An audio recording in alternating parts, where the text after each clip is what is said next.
Kung meron man pong katangian ang mga babae na siguro ay nagustuhan ng Panginoon, kaya si Maria ang unang pinagpakitaan niya, tanong niyo sa akin, ano? E de yung kadaldalan ninyo. Di ba? Ang kadaldalan, kung minsan kinaiinisan. Pero kung minsan, kalugod-lugod sa Diyos yan. Dahil siguro kaya si Maria Magdalena ang unang binilinan na ipahayag ang mabuting balita ng kanyang muling pagkabuhay. Dahil sigurado si Jesus, hindi makatitiis ang babaeng ito. Sigurado, idadaldal niya ito sa iba. Dahil kung siguro yung mga lalaki, ang sinabihan niya na sabihin sa iba yung kanyang muling pagkabuhay, hindi sila maniniwala kaagad. Mag-a-analyze muna. Magtatalo-talo muna. Pero ang babae, kahit hindi pa masyadong naiintindihan, sasabihin na kaagad sa iba yan. Oh, tama ako, mali. Di ba? Ganun talaga eh. Kaya nga, kahit yung kahinaan sa paningin ng ibang tao, tandaan ninyo kay Jesus may purpose yan. At gagamitin niya yan para sa kanyang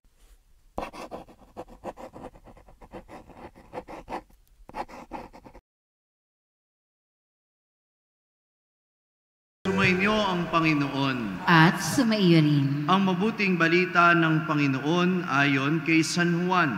Papuri sa iyo, Panginoon.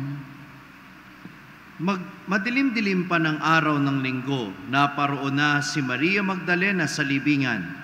Naratnan niyang naialis na ang batong panakip sa pinto ng libingan. Dahil dito, patakbo siyang pumunta kay Simon Pedro at sa alagad na mahal ni Jesus. At sinabi sa kanila, kinuha sa libingan ng Panginoon at hindi namin alam kung saan dinala. Si Maria ay nakatayong umiiyak sa labas ng libingan. Yumuko siya at tumingin sa loob. May nakita siyang dalawang anghel na nakaupo sa pinaglagyan ng bangkay ni Jesus, ang isa'y sa gawing ulunan at ang isa namay sa paanan. Tinanong nila si Maria, Ale, bakit kayo umiiyak? Sumagot siya, kinuha po nila ang aking Panginoon at hindi ko alam kung saan nila dinala. Lumingon siya pagkasabi nito at nakita niya si Jesus na nakatayo roon. Ngunit hindi niya nakilalang si Jesus iyon. Tinanong siya ni Jesus, bakit ka umiiyak? Sino ang hinahanap mo? Akala ni Maria ay siya ang tagapag-alaga ng halamanan, kaya't sinabi niya, Ginoo, kung kayo po ang kumuha sa kanya, ituro ninyo sa akin kung saan ninyo dinala at kukunin ko. Maria, ani Jesus. Humarap siya at kanyang sinabi, Rabboni, ibig sabihin, Guro, huwag mo akong hawakan sapagkat hindi pa ako nakapupunta sa Ama, wika ni Jesus. Sa halip, pumunta ka sa aking mga kapatid at sabihin mong aakyat ako sa aking Ama at sa inyong Ama, sa aking Diyos at inyong Diyos. Kaya't si Maria Magdalena ay pumunta sa mga alagad at sinabi, nakita ko ang Panginoon, at tuloy sinabi sa kanila ang bilin ni Jesus. Ang mabuting balita ng Panginoon. Pinupuri ka namin, Panginoong Hesukristo. Magandang umaga po sa inyong lahat. Magandang umaga din po. Alam niyo ba na yung title ng nobela ni Rizal, ni Jose Rizal, na Noli Me Tangere, ay galing sa ebanghelyo natin ngayon?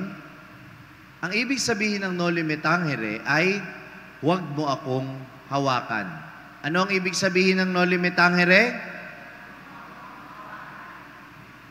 Sinabi ni Jesus ang mga pananalitang ito dahil mayroon siyang mahalagang nais ituro tungkol sa katayuan ng kanyang katawan sa muling pagkabuhay nito. Pero bago natin pag-usapan ng kahulugan ng sinabi ni Jesus, pag-usapan muna natin at kilalanin si Maria Magdalena sapagkat marami tayong maling impormasyon tungkol sa kanya. Unang sasabihin ko ito, wala tayong sapat na katibayan na si Maria ay babaeng mababa ang lipad. Bagamat may mga kanta na patungkol dito at maaaring naikwento sa inyo ng mga nakatatanda sa inyo na si Maria Magdalena daw ay isang prostitute na naging alagad ng Panginoon o siya ay babaeng mababa ang lipad, wala po tayong sapat na katibayan mula sa banal na kasulatan na ito ay totoo.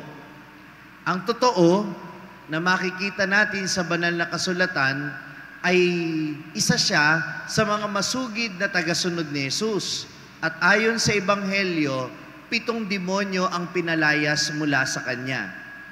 Hindi lang naman ho pagiging prostitute ang maaaring dahilan ng ng pangaalipin ng demonyo sa kanya, kundi maraming bagay. Kaya nga sa The Chosen series na hanggang sa ngayon ay mapapanood ninyo, ang pinakita nilang portrayal kay Maria Magdalena, wala din namang sapat na batayan nito sa Biblia, subalit kumbaga ay creative license o imagination lamang ng creator na isa sa mga kasalanan ni Maria Magdalena ay ang pagsusugal. Tanong niyo sa akin, bakit? Sapagkat may mga patunay sa kasaysayan at sa banal na kasulatan na si Maria Magdalena ay isang mayamang babae. So, hindi niya kailangang mag-prostitute dahil marami siyang pera. At pinaniniwalaan na isa siya sa mga major benefactress o tagapagtangkilik ni Jesus at ng mga alagad. Yung mga pangangailangan nila sa misyon, si Maria Magdalena ang isa sa mga nagbibigay noon. Kaya, masasabi na siya ay isa rin sa mga apostol dahil kasama siya sa mga misyon o sa pagkakatuparan ng misyon na ipinagkatiwala ng Panginoon. Yan si Maria Magdalena na naging tapat sa Panginoon hindi lang sa pagsunod sa Kanya sa mga lugar na siya'y pumunta, kundi hanggang sa Kalbaryo. Isa siya sa mga matatapang na babae na sumama sa Panginoon sa paanan ng krus kasama ng mahal na Birheng Maria at ang iba pang Maria. At hindi lang yon, hanggang sa libingan, kasama siya na dumadalaw doon kahit matapos ng mailibing ang Panginoon. Kaya ang babaeng ito ay isang modelo ng katapatan. Nagtakbuhan ang mga lalaking alagad ni Jesus. Pero ang babaeng ito na tinitingnang mababa sa lipunan noong panahong iyon, ay isa sa mga kahanga-hangang tapat na alagad ni Jesus. Kaya nga, marapat lamang sabi ni Papa Francisco na ang noon ay paggunita kay Santa Maria Magdalena ay iangat ng antas bilang kapistahan sa pandaigdigang simbahan dahil sa naging napakahalagang gampanin niya sa ating pananampalataya. Nakatutuwa pong isipin dati, nung hindi pa nagkakaroon ng mga bagong categories sa mga santo at santa sa simbahan, may mga categories po kasi yan. Merong mga martir, merong mga virgins, merong confessors, at iba pang uri ng mga santo. Ngayon, binago na po yun. Kasi isa si Maria Magdalena sa mga hindi nila daw alam kung paano i-categorize. Kaya dati daw sa kalendaryo, nakalagay kay Maria Magdalena, neither virgin nor martyr.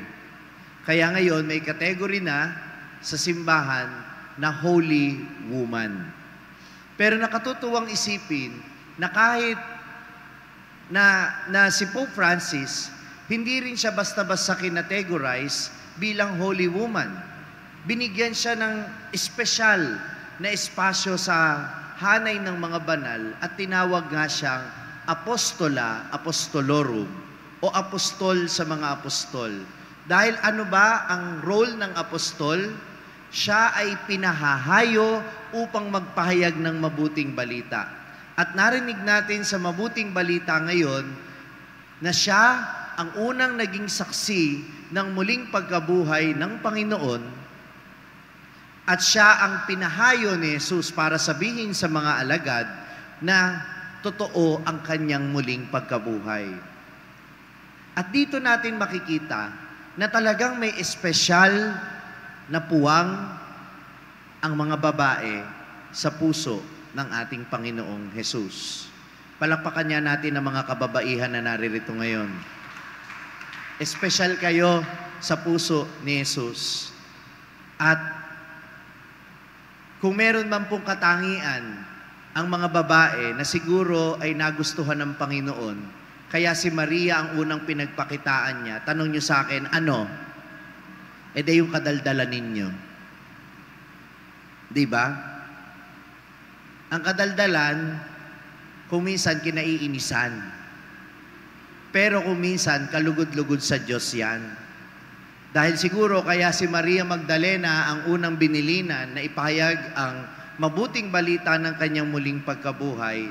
Dahil sigurado si Jesus, hindi makatitiis ang babaeng ito. Sigurado, idadaldal niya ito sa iba. Dahil kung siguro yung mga lalaki, ang sinabihan niya, na sabihin sa iba yung kanyang muling pagkabuhay, hindi sila maniniwala kaagad. Mag-a-analyze muna. Magtatalo-talo muna. Pero ang babae, kahit hindi pa masyadong naiintindihan, sasabihin na kaagad sa iba yan. Oh, tama ako, mali. Di ba? Ganun talaga eh. Kaya nga, kahit yung kahinaan sa paningin ng ibang tao, tandaan ninyo kay Jesus may purpose yan. At gagamitin niya yan para sa kanyang kalooban. Amen ba yon? Kaya, ito yung ipinapakita sa atin ng muling pagkabuhay ng Panginoon. Hindi lang tayo binibigyan ng bagong buhay, binibigyan din tayo ng bagong perspektibo sa buhay. Nagkakaroon ng bagong pananaw na kahit yung kahinaan natin ay nakikita niya bilang kalakasan upang ipahayag ang mabuting balita ng kaligtasan. Ngayon, babalikan natin ang unang tanong.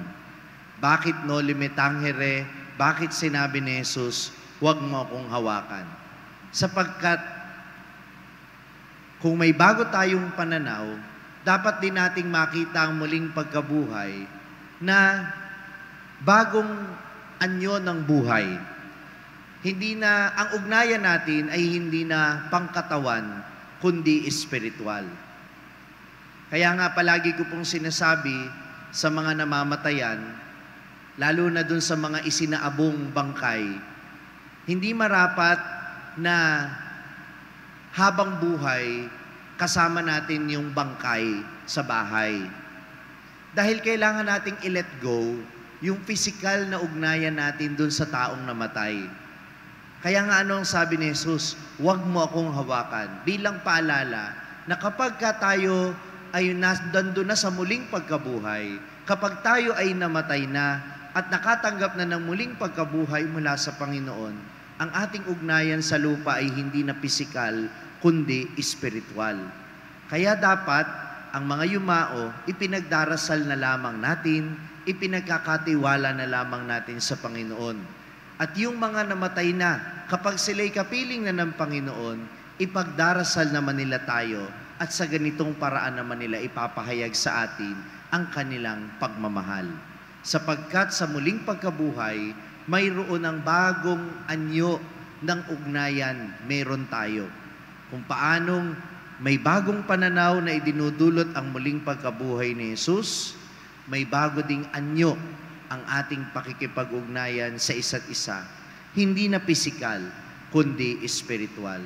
Sana ang bagong buhay na nasaksihan ni Maria Magdalena, sana ang pagbabagong buhay na naranasan ni Maria Magdalena ay maranasan din nating lahat upang katulad niya, tayo din ay maging apostolorum, mga tunay na alagad na nagpapahayag ng mabuting balita ng muling pagkabuhay ni Jesus. Amen. Santa Maria Magdalena, ipanalangin mo kami. Na-inspire ka ba sa narinig mong mensahe ng ating pagninilay ngayon? Abay, huwag mong sarilinin yan. Ibahagi mo, ishare mo ang message nito sa iyong mga pamilya at mga kaibigan. Sabi nga namin dito sa SMS, share the message of salvation. At huwag mong kalimutan na mag-subscribe dito sa ating YouTube channel para manatili kang updated sa mga contents natin.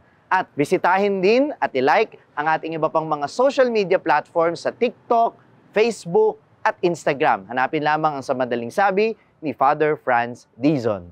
Mapapakinggan din po ninyo ang araw-araw kong pagninilay sa #1 Catholic meditation app sa mundo na ginagamit na ngayon ng 2 milyon mahigit na mga Pilipino sa buong mundo.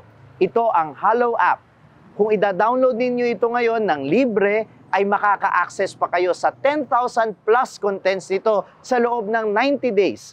Gamitin lamang ang code na FRFRANZ o Father Franz. hallow.com/FRFRANZ. At sama-sama po tayong magpalalim ng ating pananampalataya at uulitin ko, ibahagi natin ito sa iba. Muli, ako po si Father Franz Dizon at ito po ang Sa Madaling Sabi, sharing the message of salvation.